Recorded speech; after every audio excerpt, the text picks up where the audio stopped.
What is going on, everybody, man? It's your boy Cheddar Terry here, and as you can see by the title, Mafia 3 Review. Now, last night, got done wrapping this up, playing it, and I'm going to have to say, Mafia 3 has to be one of the best games that I have played so far in a long time. Now, I'm not a huge gamer, and I will go through later on in the future, the PS4 games that I do have. To me, what I consider that has to be one of the best, or at least to be what is one of the best and good to play. And I know a lot of people see me do the video game thing now. Like I said, I'm not a huge gamer. I'm not going to be playing, every franchise of every game out there, or buy every game that comes out with a sequel to every franchise. I'm not going to do that. I'm not that type of person. And, Mafia 3. Now, I never played Mafia 1 and 2. I did see gameplay of them, and they look good too, Mafia 1, the graphics, I really thought that was PS1, but it wasn't. It was early PS2 to Xbox graphics back in the day. And Mafia 3 looked like PS2 graphics from later on when they started getting polished, but it was a PS3 graphics. So, and I like that all three of the games tie in because all three games have the head Don Godfather in charge up here. Then from 2 and 3 you have Valito. Those that play the franchise of the game knows who Valito is. And with Mafia 3, one thing I'm going to have to say, I have a little bit of a complaints due to mechanics. Driving and the aiming mechanism. The driving can be a tad bit touched up. The aiming mechanism should be at least like GTA 5 or GTA aiming mechanisms when you lock onto your target and shoot, rather than wasting a shit ton of ammo. Now, it does play like a GTA game because this is kind of considered one of the GTA inspired franchise games. So there's that. The game takes place in the 1960s, the late 1960s, 1968. New Bordeaux, Louisiana. In this case, New Bordeaux is a made-up city that's supposed to represent New Orleans. Back in the 60s, and this takes place after the assassination of Martin Luther King. The 60s was a huge race right movement then, especially down here in the South, because Louisiana and Middle Tennessee has history with each other. Especially with the Ku Klux Klan, the KKK. So it goes in to a lot of that. This game has, to me, replay value. Now, I haven't replayed it yet, but I will in the future because one thing I will say, they got too many multiple choice endings in this game for me. Unlike the other two, you had two solid endings, and I wish I would have gave a nice solid ending to Mafia 3. Now, the endings, from what I looked up, and I'm trying to put this in the best I can. Okay. One, you have all three bosses still alive. You guys run the city. If you choose to stay. If you choose to leave while all three of them are alive, I think they're going to focus maybe on all three of the bosses after Lincoln left, and kind of make it, tie in to where Booker, he kind of shoots it the hell.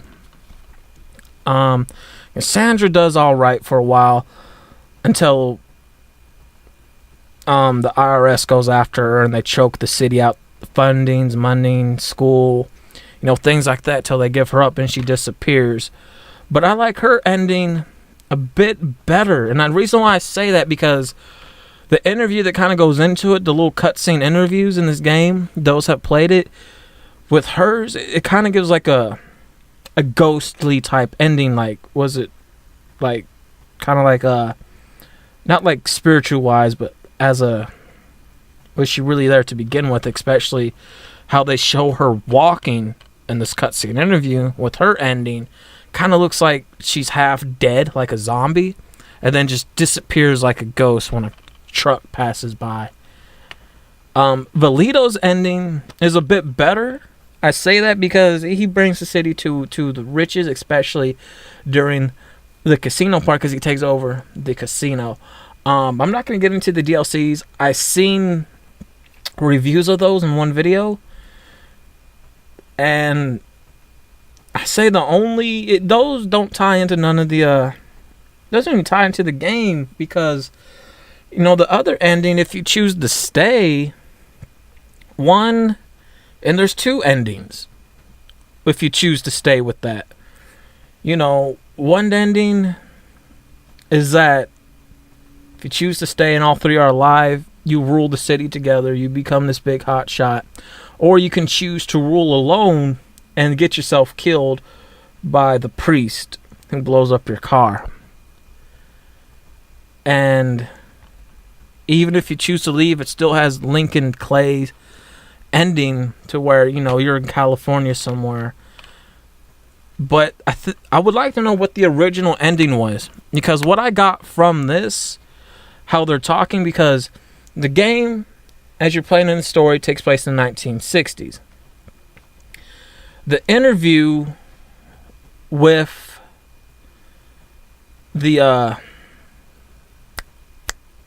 I think either with the priest and with the white guy, the older white guy with the glasses, is down in the house that got burnt down, and the beginning of the story where you get shot in the head at. It takes place in the 2000s, because he mentions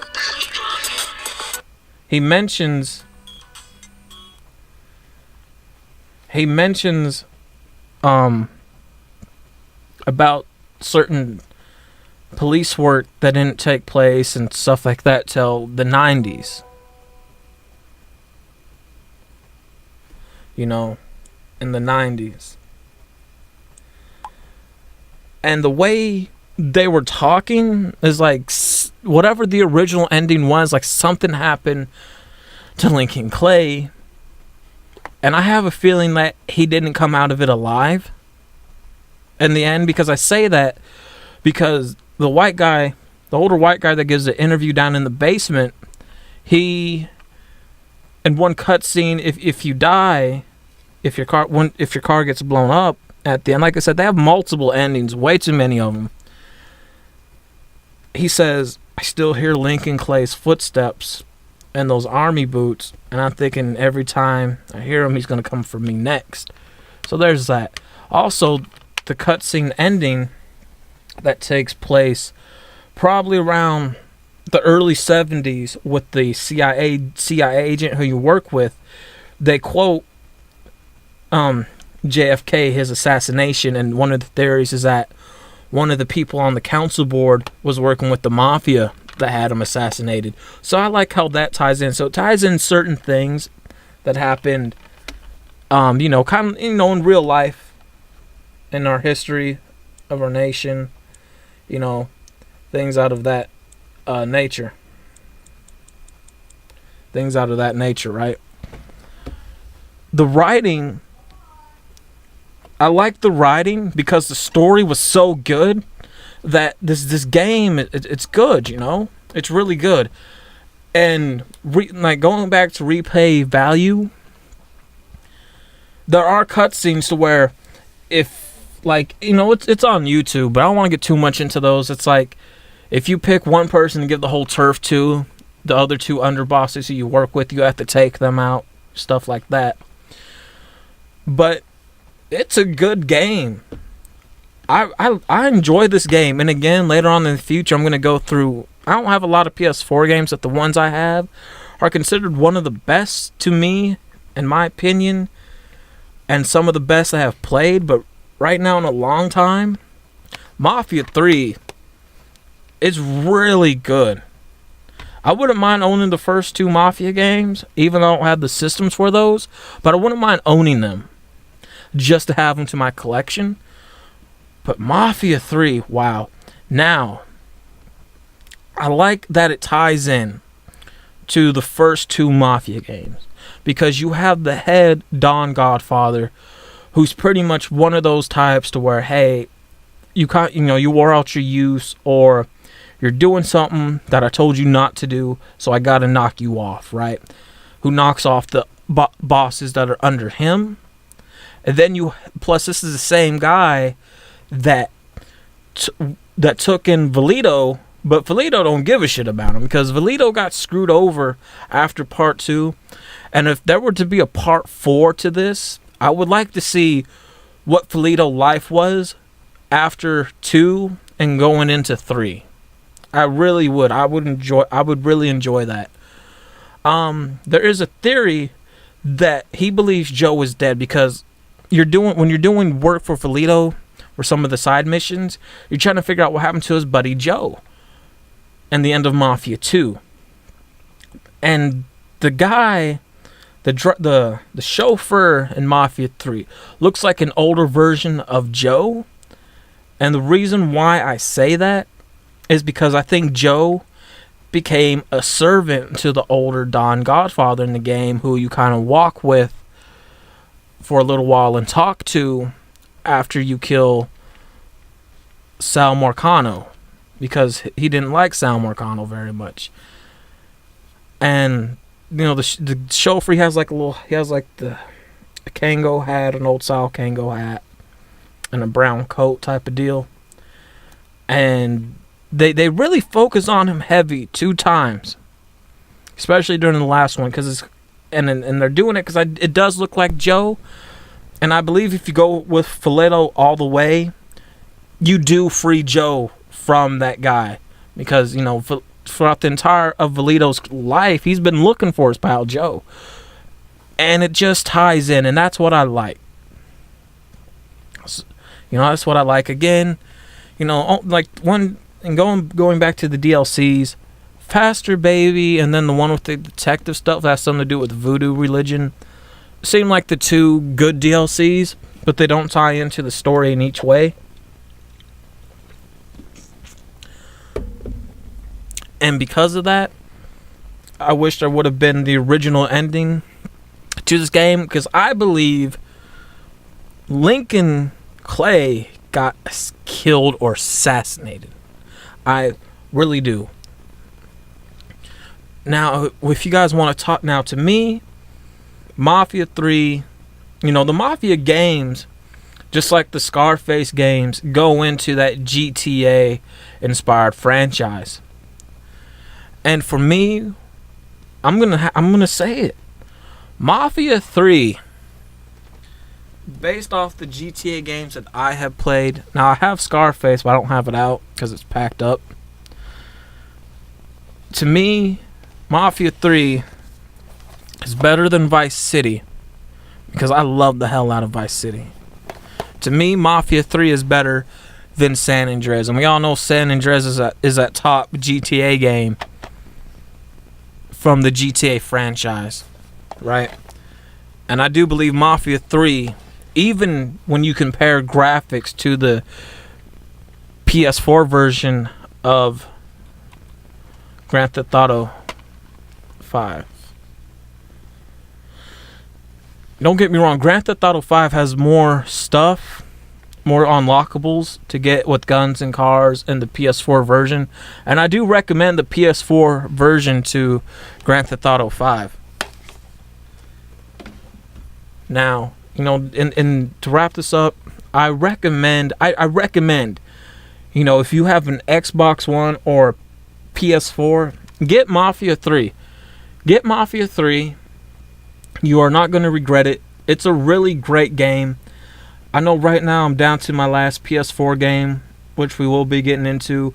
Maybe not tonight, probably sometime this weekend or next week, which will be The Walking Dead Season 3 New Frontier.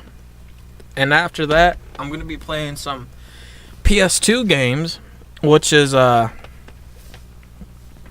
Vice City, San Andreas, Star Wars, and Yu Yu Hakusho. And I will be live streaming those because I don't have a capture device for the PS2, but we will be live streaming those until I get some other games for the PS4 when I get extra money. And what I have in mind, which will be later on sometime, it probably won't be really. So these games get expensive, and it's kind of hard to find deals. So what I have in mind are only for 3 right now, which will be probably later on this year during Christmas time when I can afford it. Will be Dragon Ball Fighter Z, Batman Season 2, The Enemy Within, and Life is Strange 2 Before the Storm. So those won't be later on, probably till later on this year when I can afford them.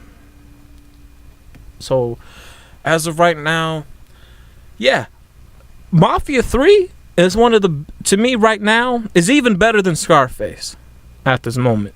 Scarface the game. And I have my top 5 GTA franchise games. You know, coming in at number 5, I'm going to put GTA 5. Coming in at number 4 is Mafia 3. Coming in at number 3, San Andreas. Coming in at number 2, Vice City. Coming in at number 1 is Scarface. My top 5. But if you want to talk about which would really be the better one out of them, it's going to be Mafia 3. Because to me, it's just well written. Now, yeah, you know, you have the mechanics where, you know, with the driving and the aiming mechanism, I don't care for. And granted, you know, there ain't no real ending to the game because you have all these multiple choice endings and shit. Determine on how you play it, and I don't care for that. But right now, it's one of the best shoot 'em up gangster games that I played in a long time, and one of the best GTA inspired games that I played in a long time. So I really recommend anybody out there play and check out Mafia 3. You're not going to be disappointed. You're really not. At cutscenes, oh boy, they get dark and they get brutal. So yeah, you know, to me, check out Mafia 3. It's a very great game. You won't regret it. And I'm out.